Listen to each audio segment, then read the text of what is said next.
BSc third year के nuclear physics के अंतर्गत आज का हमारा जो अध्ययन बिंदु है वो नाभिकीय बल है। नाभिकीय बल की प्रकृति कैसी होती है, इसके गुणधर्म क्या हैं, इसके बारे में हमें विस्तृत अध्ययन करना है। तो चूँकि हम जानते हैं कि किसी तत्व के नाभिक में धनावेशित प्रोटॉन तथा उदासीन न्यूट्रॉन होते हैं। द्रव्यमान संख्या ए बढ़ने के साथ साथ इन अवयवों की संख्या अर्थात न्यूक्लियनों की संख्या बढ़ती जाती है। नाभिक का आकार 10⁻⁻15 मीटर कोटि का होता है, अतः इसका जो आयतन है वो अति सूक्ष्म होता है। अतः नाभिक का स्थायित्व तथा इनके अवयवों का अलग अलग अस्तित्व इस बल की जटिलता को दर्शाता है। क्योंकि नाभिक में समान प्रकृति के धनावेशित प्रोटॉन रहते हैं, उनमें प्रबल प्रतिकर्षण रखता है, तो उससे भी अधिक बल लगना चाहिए ताकि उनको एक सूक्ष्म आयतन में बांध के रख सके। यदि हम इन कणों के बीच लगने वाले बलों को गुरुत्वाकर्षण बल या विद्युत बल की सहायता से समझाने की कोशिश करें, स्पष्ट करने की कोशिश करें, तो ये स्पष्ट नहीं किया जा सकता। क्योंकि दो अवयवों जैसे प्रोटॉन प्रोटॉन, न्यूट्रॉन न्यूट्रॉन या न्यूट्रॉन प्रोटॉन के बीच गुरुत्वाकर्षण बल के मान की जो टेंटेटिव वैल्यू लगभग वैल्यू प्राप्त करें तो वो लगभग 10⁻⁻34 न्यूटन की होती है। चूँकि ये बल आकर्षण प्रकृति का तो है, लेकिन इसका मान इतना कम है कि ये नाभिक के स्थायित्व को नहीं समझाया जा सकता। इसके द्वारा नाभिक का स्थायित्व है उसको स्पष्ट नहीं किया जा सकता है। यदि हम विद्युत बल की सहायता से भी नाभिक के बलों को समझाने की कोशिश करें तो दो प्रोटॉनों के मध्य जो विद्युत बल लगेगा Fe वो लगभग 10 न्यूटन के इक्वल होगा। इस बल का मान गुरुत्वाकर्षण बल की तुलना में तो अत्यधिक है, बहुत अधिक है, लेकिन ये बल प्रतिकर्षण प्रकृति का होने के कारण इसके द्वारा नाभिक के स्थायित्व को नहीं समझाया जा सकता है तथा न्यूट्रॉन न्यूट्रॉन के मध्य लगने वाले कूलॉम बल की प्रकृति हमें ज्ञात नहीं है। अतः न्यूट्रॉन न्यूट्रॉन के मध्य क्या बल लगता है, उनका स्थायित्व कैसा है, इसके बारे में हम कुछ नहीं बात कर सकते हैं। तो उपरोक्त विवेचना से ये ज्ञात होता है कि नाभिकीय बलों की प्रकृति जटिल होती है। नाभिक के अवयवों के बीच लगने वाले बल को नाभिकीय बल के नाम से जाना जाता है तथा इस बल की प्रबलता गुरुत्वाकर्षण बल, विद्युत बल इनसे काफ़ी अधिक होती है। तो ये जो नाभिकीय बल है इसके अभिलाक्षणिक गुण धर्म क्या हैं, इसके क्या क्या गुण हैं, इसकी प्रॉपर्टीज़ क्या हैं, इसके बारे में हम पढ़ें। तो जो पहला पॉइंट लेते हैं वो है लघु परास, शॉर्ट रेंज। तो नाभिकीय बलों का अस्तित्व केवल और केवल नाभिक की सीमा अर्थात लगभग 1 से लेकर 3 फर्मी तक ही होता है। नाभिक के बाहर इस बल का अस्तित्व नहीं होता है, अतः ये बल लघु परासी बल होते हैं। दूसरा हमारा पॉइंट है प्रबल आकर्षण बल। ये बल होता है प्रबल आकर्षण प्रकृति का होता है। यदि प्रकृति में पाए जाने वाले अन्य मूलभूत बलों से तुलना की जाए तो नाभिकीय बल से की जाए तो ये पाया जाता है कि ये बल परिमाण में गुरुत्वाकर्षण तथा विद्युत बल से क्रमशः 10⁻39 एंड 10⁻2 गुना प्रबल होता है। यह बल आकर्षण प्रकृति का होता है। साथ ही ये बल एक निश्चित दूरी 0.5 फर्मी से कम दूरी पर प्रतिकर्षण बल में परिवर्तित हो जाता है। अर्थात ये बल 0.5 से लेकर नाभिकीय सीमा के अंदर आकर्षण बल का 0 से लेकर 0.5 फर्मी के बीच में प्रतिकर्षण प्रकृति का हो जाता है। तीसरा हमारा बिंदु है प्रचक्रण निर्भरता, स्पिन डिपेंडेंस। प्रायोगिक तौर पर इस बात की पुष्टि होती है कि नाभिकीय बल नाभिक में अन्योन्य क्रिया कर रहे अवयवों अर्थात न्यूक्लियनों के प्रचक्रण पर निर्भर करता है। ड्यूट्रॉन, जैसे उदाहरण की बात करें तो ड्यूट्रॉन में एक प्रोटॉन तथा एक न्यूट्रॉन होता है का दोनों न्यूक्लियनों की समांतर प्रचक्रण की स्थिति में परिबद्ध अवस्था तथा प्रति समांतर एंटी पैरेलल प्रचक्रण की स्थिति में अपरिबद्ध अनबाउंडेड स्टेट का प्राप्त होना इस बात की पुष्टि करता है कि नाभिकीय बल है वो प्रचक्रण निर्भर है, स्पिन डिपेंडेंस फोर्स है। हमारा अगला पॉइंट है आवेश सममिति एवं आवेश स्वातंत्र्य, charge independence and charge symmetry. तो नाभिकीय बल नाभिक के अवयवों के आवेश पर निर्भर नहीं करता है। प्रोटॉन प्रोटॉन यानी PP, proton neutron neutron N तथा न्यूट्रॉन प्रोटॉन एनपी युग्म के मध्य लगने वाला बल समान होता है। इस बल की वैल्यू है वो बराबर होती है।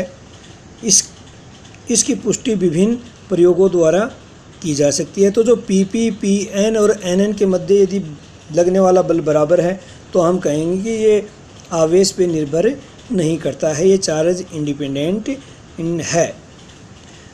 जैसे हम उदाहरण के लिए बात करें तो 1s3 तथा 2s3 नाभिकों में 1s3 में एक प्रोटॉन है तथा 2 न्यूट्रॉन हैं तथा 2h3 में 2 प्रोटॉन हैं तथा एक न्यूट्रॉन है। अतः 1h3 में 2 बल Np के मध्य तथा एक बल Nn के मध्य लगेगा, जबकि 2h3 में एक बल Pp के मध्य तथा 2 बल Np के मध्य कार्य करते हैं।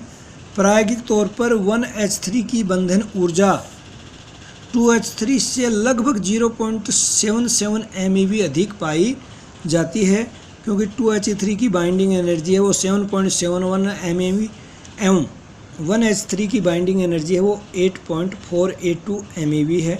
अतः यह जो इस ऊर्जा अंतर का जो मान है वो दोनों नाभिकों की कुल बंधन ऊर्जा से काफ़ी कम है।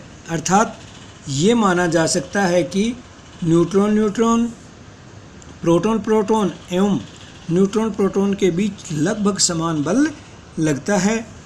चूँकि 2h3 की जो बंधन ऊर्जा कम हो रही है, इसके लिए जो उत्तरदायित्व घटक है वो हम कह सकते हैं कि 2h3 में प्रोटॉन प्रोटॉन प्रतिकर्षण होता है। इस प्रतिकर्षण के कारण ये थोड़ी सी कमी आती है। अगला हमारा बिंदु है वो है संतृप्तता, सैचुरेशन। जब हम Be/A binding energy per nucleon Be बार अर्थात बंधन ऊर्जा प्रति न्यूक्लियन का द्रव्यमान संख्या A के साथ ग्राफ का अध्ययन करते हैं तो पता चलता है कि A ग्रेटर देन 20 द्रव्यमान संख्या जब 20 से ज़्यादा हो जाती है के पश्चात बंधन ऊर्जा प्रति न्यूक्लियन Be बार का मान लगभग नियत रहता है, जो इस बात की पुष्टि करता है कि कोई भी अवयव अपने आसपास के अवयवों से ही प्रभावित होता है। अर्थात नाभिकीय अवयवों की बंधन ऊर्जा आसपास स्थित अवयवों की अन्योन्य क्रिया के कारण होती है। दूरस्थ स्थित अवयव बंधन ऊर्जा के मान को प्रभावित नहीं करते हैं। अतः ये तथ्य सिद्ध होता है कि नाभिकीय बल संतृप्त प्रकृति के होते हैं। यदि नाभिकीय बल संतृप्त प्रकृति के नहीं होते तो Be बार का मान A के बढ़ने के साथ साथ बढ़ता जाता है, जो कि ऐसा नहीं है। अगला हमारा जो बिंदु है वो है विनिमय गुण, एक्सचेंज प्रॉपर्टी।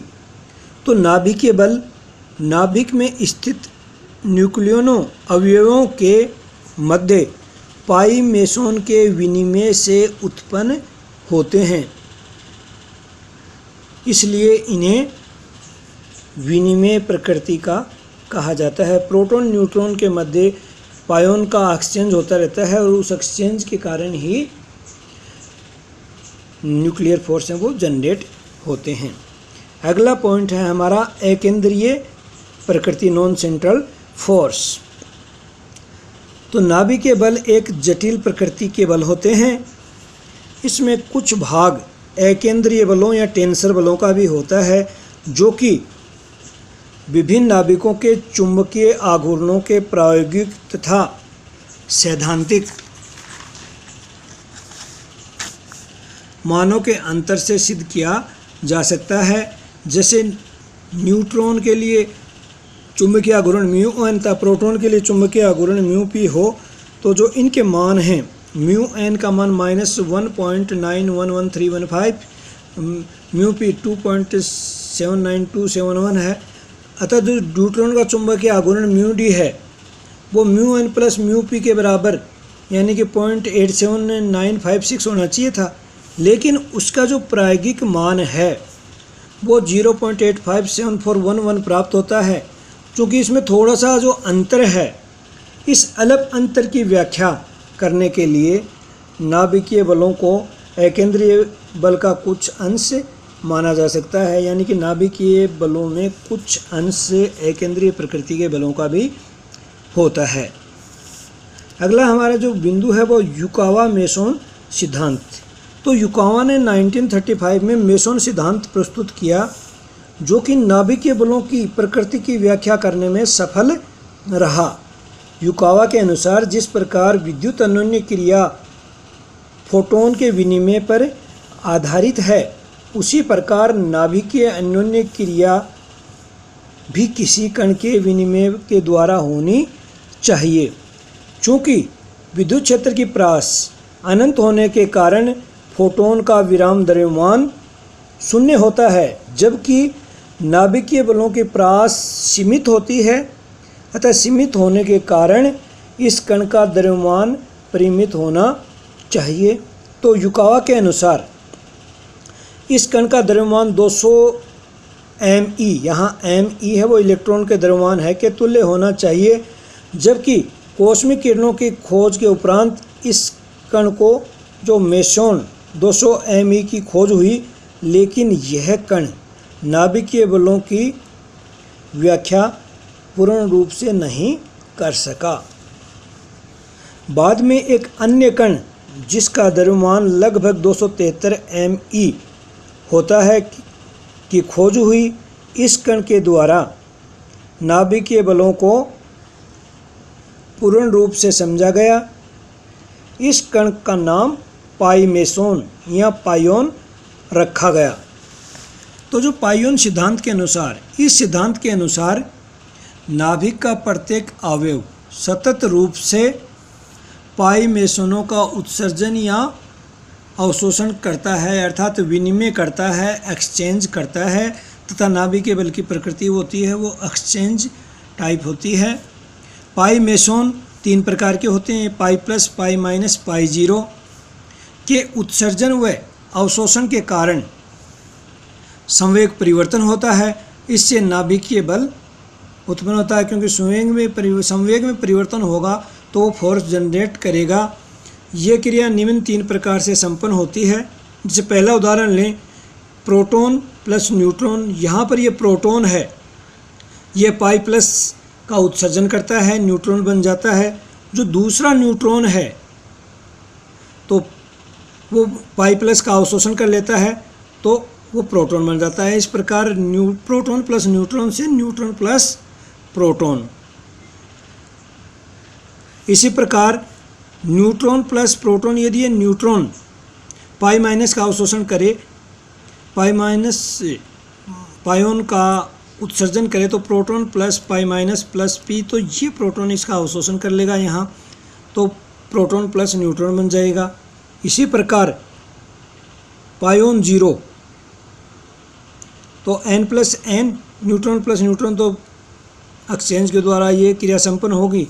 इसी प्रकार प्रोटॉन और प्रोटॉन के मध्य भी पाई जीरो, जो अनावेशित पायोन के कारण अभिक्रिया संपन्न होती है। अतः पाई मेसन का द्रव्यमान हाइजेनबर्ग के अनिश्चितता के सिद्धांत से ज्ञात किया जा सकता है। इस सिद्धांत के अनुसार डेल्टा ई डेल्टा टी लगभग एच क्रॉस के इक्वल होते हैं।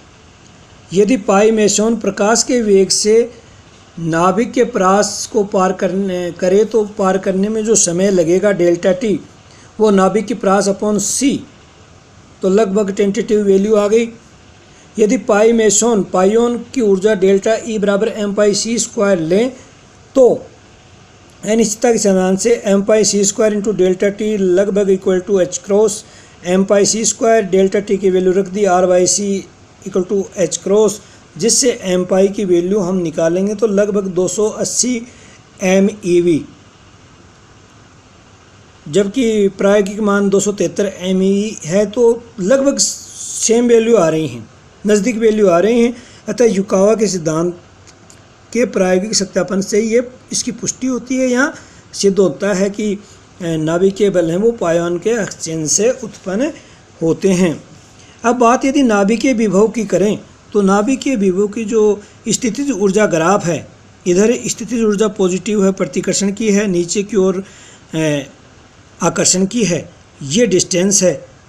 तो 0.5 फर्मी से कम डिस्टेंस पर स्थितिज ऊर्जा पॉजिटिव होती है, प्रतिकर्षण की होती है, तथा 0.5 से 2 फर्मी तक ये नेगेटिव की होती है, तथा नाभिक की सीमा के बाहर निकलकर ये जीरो में कन्वर्ट हो जाती है। नाभिक की सीमा के बाहर ये नाभिकीय विभव का कोई रोल नहीं होता है। तो स्थितिज ऊर्जा और दूरी में जो परिवर्तन है वो इस ग्राफ के अनुसार होगा, तथा बल का सूत्र है minus del U R upon del R. ये समीकरण अल्पतम दूरी पर प्रतिकर्षण तथा अन्य दूरी पर आकर्षण प्रकृति को प्रदर्शित करता है। 0.5 से पहले प्रतिकर्षण, बाद में आकर्षण तथा नाभिक की सीमा के बाहर इसकी वैल्यू 0 हो जाएगी, तथा नाभिकीय बलों की संतृप्तता के गुण को दर्शाने के लिए एक प्रतिकर्षक कोर माना गया है, क्योंकि नाभिक का जो सेंटर है वो प्रतिकर्षित करता है, तथा नाभिक की सीमा के बाहर स्थितिज ऊर्जा का मान शीघ्रता से 0 हो जाएगा। तो ये लघुप्रासी बल के लिए जो स्थितिज ऊर्जा ग्राफ है, आकर्षण बल नाभिकीय बल के लिए कुछ इस प्रकार का प्राप्त होता है।